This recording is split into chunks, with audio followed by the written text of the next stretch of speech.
Ազգային ժողովում այսօր նորից 2017 թվականի պետբյուջեի նախագիծն էին քննարկում։ Պատգամավորները բազմաթիվ առաջարկներ են ներկայացրել, բայց նախագծի լրամշակումից գոհ չեն։ Հակից Արամ Մանուկյանը հայտարարել է, բյուջեն քաղաքական փաստաթուղթ է, իսկ քաղաքական փաստաթուղթը պետք է քաղաքական լուծումներ առաջարկի։ Ասում է, Հայաստանի տնտեսության հիվանդ կողմերին բացարձակ չեք անդրադառնում, դեղատոմս չեք առաջարկում։ Այդ դեպքում ինչով եք տարբերվում նախորդ կառավարություններից։ Չեք արտասանում բացարձակ ոչ կոռուպցիա, ոչ մենաշնորհ, ոչ ազատ մրցակցություն։ Իհարկե շատ ճիշտ եք ասում, տնտեսություն պետք է զարգանա,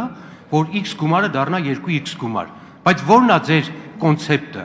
Դուք ինչով եք տարբերվում նախորդ կառավարությունից, նախորդ կառավարությունից, չէ՞ որ վիճակը ճգնաժամային է։ Մենք վերջերս նաև ընդունեցինք մեկ մոտեցում եւ դրա մասին էլ բարձրացրեցին, որ ենթանենք լիցենզիաները պետք է բացառապես էլեկտրոնացվի։ Արդյոք սա կոռուպցիայի դեմ ուղղված քայլ է։ Այո, կոռուպցիայի դեմ ուղղված քայլ է, բայց բյուջեն ամեն դեպքում ոչ միայն դա է, բյուջեն նաև սոցիալական պարտավորություն է, բյուջեն ենթակառուցվածքների ուղղված միջոցները։ ԲՀԿ-ից Միքայել Մելքումյանն էլ Վարդան Արամյանին կոչ է արել պատգամավորների ներկայացրած առաջարկները մեկ անգամ եւս ուսումնասիրել ու նոր միայն արձագանքել։ Ասում է, իր ներկայացրած առաջարկների վերաբերյալ կառավարությունն անհեթեթ պատասխաններ է տվել։ Ունեք շատ կոմպետենտ տեղակալ, որի պիտի պետքա զանգտար քննարկենք ինչ եղավ։ Այս ինչ աշխատավոճ, ասենք դուք մի բան եք հայտարարում, հետո դա չի արվում։ Դա նորմալ եք համարում։ Ինչպեսին որ հարցերն են կոմպետենցիով է պատասխանվել է։ 101 հարցն շատ մանրակրկիտ նայել ենք։ Շատ մանրակրկիտ։ Պատգամավորի եւ ֆինանսների նախարարի միջև թեժ բանավեճ է սկսվել աշխատավարձերի հարցով։ Միքայել Մելքումյանն առաջարկում է բարձրացնել աշխատավարձերը։ Ասում է, մարդիկ կսկսեն ավելի շատ ծախսել եւ հարկերի տեսքով բյուջե մուտքեր կապահովվեն։ Նաեւ վստահ է դրանով ստվերի դեմ էլ կպայքարենք։ Գիտությունների դոկտոր եք, պարոն Մելքումյան։ Ես կարծում եմ, որ դուք շատ լավ պետքա տեղակ լինեք։ Աշխատուժի շուկայի տեսությունը եւ էմպիրիկ վերլուծությունները ինչ են փաստում։ Աշխատավարձը ինքը ֆունկցիա է արտադրողականությունից է։ Եթե դու արհեստական օրենքի միջոցով փորձում ես աշխատավարձ բարձրացնես, խեղում ես դու աշխատուժի շուկան։ Պարոն Արամյան, դուք գիտությունների տեխնացու եք, չէ՞։ Տնտեսագիտության տեխնացու եք։ Ուրեմն տեսեք, դուք այդ հարցին չպատասխանեցիք, որ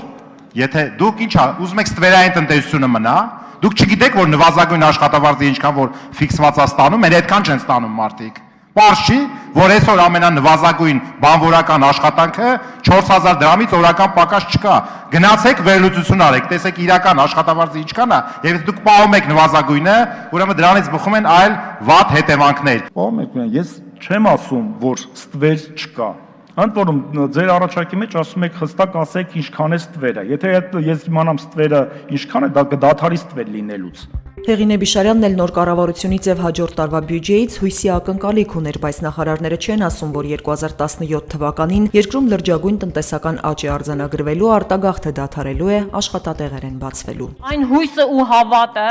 որ ձևի մեջ կառավարության ներկայացուցիչների կողմից առայժմ ձևի մեջ կերակրում են ազգաբնակչությանը, ես կասեի, որ պետք է ժամանակն է իջնել երկնքից, կանգնել ոտքերի վրա, հողի վրա եւ իրականությունը ներկայացնել ժողովրդին եւ ասել, որ իրականում ինչպիսի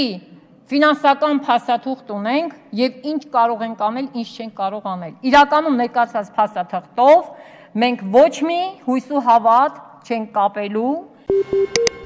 Չարժե որոշ սփյուռքահայերի հայտարարություններից պատմություն սարքել։ Հրանուշ Հակոբյանն այսպես է արձագանքել հանրահայտ երաժիշտ Սերժ Թանկյանի կարծիքին, թե Հայաստանում կատարվող իրադարձություններից սփյուռքահայերը կտրված են։ Նաև ռեժիսոր Էրիկ Նազարյանի հայտարարությանը, որ պատմական հայրենիքում Սփյուռքին որպես բանկոմատ են դիտարկում։ Ինչ վերաբերում է առաջիկա ընտրություններին սփյուռքահայերի դիտորդական առաքելությանը, նախարարը դրանում արտարոց ոչինչ չի տեսնում, բայց կարծում է, որ նոր ընտրական օրենսգրքով արվել է առավելագույնը, դրանք լավագույնս կազմակերպելու եւ արդյունքների շուրջ կասկածներ չունենալու համար։ Եթե մեր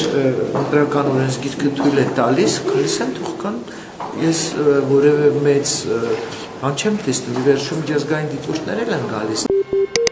Քարորյա պատերազմի ժամանակ արկակոծվող Թալիշից մի կերպ դուրս եկած եւ Չորենցավանում բնակություն հաստատած Պետրոսյանների 5 հոգանոց ընտանիքը պատրաստ չէ վերադառնալ Թալիշ։ Ընտանիքի մայրն ասում է 3 երեխա ունեմ, մինչեւ հիմա ապրած սթրեսի ազդեցության տակ են, նրանց հետ էլի կրակի բերան չեմ գնա։ Թալիշի գյուղապետը սակայն համաձայն է հայտարարություններին, որ արդիականացված պաշտպանական համակարգը երաշխավորում է Արցախի բոլոր սահմանամերձ բնակավայրերի, հատկապես Թալիշ համայնքի անվտանգությունը։ Վիլեն Պետրոսյանը վստահ է, անհրաժեշտության դեպքում բոլորն էլ կվերադառնան, բայց հիմա կարևորը ոչ թե գյուղի բնակեցման, այլ վերակառուցման հարցն է։ Իդեպ վերջին օրերի ընթացքում Թալիշ վերադարձած տղամարդիկ շարունակում են մնալ գյուղում։ Հիմա իրավիճակն այնտեղ հանգիստ է, կրակոցներ չկան։ Նշենք, որ հուլիսի վերջից թալիշցիները սկսել են բնակվել Մարտակերտի շրջանի Ալաշան ավանում։ Ներկայում այնտեղ 28 թալիշցի ընտանիք կա, ընդհանուր առմամբ 114 բնակիչ։ Երեխաների համար Ալաշանում նաև դպրոց է բացվել։ Կառավարությունը պետբյուջեից միջոցներ կհատկացնի Վանաձորի տնակների հրդեհի հետևանքով տուժած բնակիչներին բնակարանով ապահովելու համար։ Կառավարության Նարնթեր քաղաքաշինության պետական կոմիտեի ներկայացուցչի խոսքով առաջին հերթին մարզային իշխանություններն են պարտավոր տուժածներին ժամանակավոր բնակարանով ապահովել, իսկ հետո նրանք կարող են պետբյուջեից գումար ստանալ դիմում ներկայացնել այդ ընտանիքների բնակարանային խնդիրը լուծելու համար։ Հիշեցնենք, որ դեկտեմբերի 5-ին Վանաձորում ուժգին հրդեհի հետևանքով այրվել է ժամանակավոր կացարանի համար նախատեսված 5 տնակ, արդյունքում առանց տանիքի է մնացել 19 մարդ։ Նախորդին տեղացած առատձյան պատճառով Լոռու մարզում բազմաթիվ վթարներ են գրանցվել։ Առավոտյան ժամը 8-ի սահմաններում ավտովթար է գրանցվել Ստեփանավանի ավտոճանապարհին, ինչի հետևանքով վարորդը ծանր վիճակում տեղափոխվել է հիվանդանոց։ Մինչև ժամը 12-ը ծայրահեղ վատ իրավիճակ է եղել Վանաձոր Սպիտակ Երևան ավտոճանապարհին։ Այն ամբողջությամբ պատված է եղել մերկասառույցով, իսկ ճանապարհին աղ ու ավազ սկսել են լցնել ժամեր անց միայն։ Վանաձոր Սպիտակ ավտոճանապարհին նույնպես տասնյակ վթարներ են արձանագրվել։ Բարեբախտաբար զոհեր եւ վիրավորներ չկան։ Սպիտակի հրշեջ փրկարարների օպերատիվ աշխատանքի շնորհիվ նաև մի ողբերգական ավտովթար է կանխվել։ Մեքենան կիսով չափ թեքված է եղել ձորը, որում եղել են վարորդը, կինն ու նրանց երեխան։ Փրկարարները կարողացել են անվնաս ուղղել մեքենան։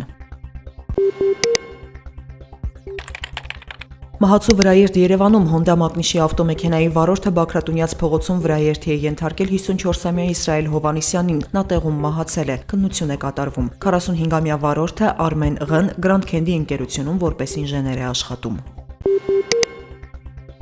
Դեկտեմբերի 6-ին դոլարը շարունակել է թանկանալ, իսկ եվրոն թռիչք է գործել, արդյունքում դոլարի փոխարժեքը կազմել է 481 դրամ, եվրոյինը 518, ռուբլունը 7 դրամ 55 լումա, ֆունտինը 614 դրամ։ Դեկտեմբերի 7-ին հանրապետության տարածքում սպասվում է առավելապես առանց տեղումների եղանակ, առանձին վայրերում առավոտյան ժամերին հնարավոր է մառախուղ, օդի ջերմաստիճանը կնվազի 5-ից 7 աստիճանով, Երևանում վաղը տեղումներ չեն սպասվում։